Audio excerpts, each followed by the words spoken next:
Kaway-kaway naman kayo dyan sa mga Kahinebra fans natin dyan, lalo na sa ating mga avid fans talaga po no, ng ating mga player. Mamaya na po talaga par ang bakbaka nila no. 7 oras na lang par, talagang bakbaka na po talaga mamaya par. Sino kaya sa inyong palagay par no ang mananalo? Para sa akin para sa akin prediction lang no. Siyempre kasi nga Hinebra tayo no, Hinebra fans pa na tayo ngayon par no, kasi nga natalo na nila ang San Miguel at ngayon kakaibang team na naman ang kilang kakaharapin par no, lalo na po no.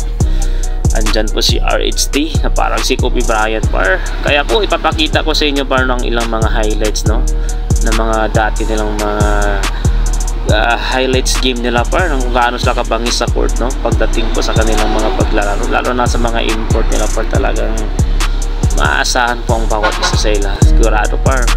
Talagang masaya po ang manonood mamaya par, lalo na po sa kanilang strategy na gagamitin no? Ano mga opensa, mga depinsang pinaghandaan po na kanilang mga coach no, lalo po sa ating idol na si Tame Cone. Alam natin par, talagang marami pong kakaibang ipapakita po, mga galawan, mga depinsa no, ng ating Hinebra team par. Kaya ngo para sa akin no, para sa inyo par, sino po sa inyong karapat dapat manalo mamaya par? At kaya po ng mga narinig nyo par no, sa kanilang conference, ang magiging laro nila par no, ay talagang bukod tangin nilang iaalay po no, anong kikitain man para po sa mga nasalanta nating kababayan par. Kaya po maganda po ang kanilang hadikain ngayon par sa kanilang Game 1 par. Kaya suportahan natin pareho ang bawat kupunan par, pero syempre mas lalo tayo papanig sa ating team Hinebra. Talagang gusto kong sila ngayon ulit mag-champion ngayon par no.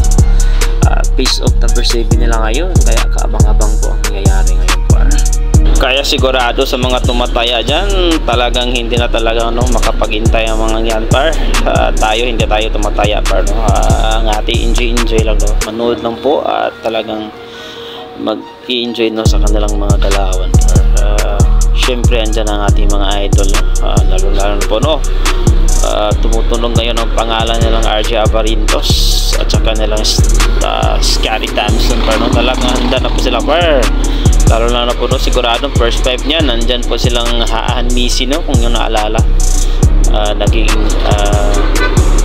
player of the game po si Haan Misi na hindi natin sukat akalain par no. At dito par talagang malakas na talaga ang import po ng Talk Antics Giga par. Abangan natin par.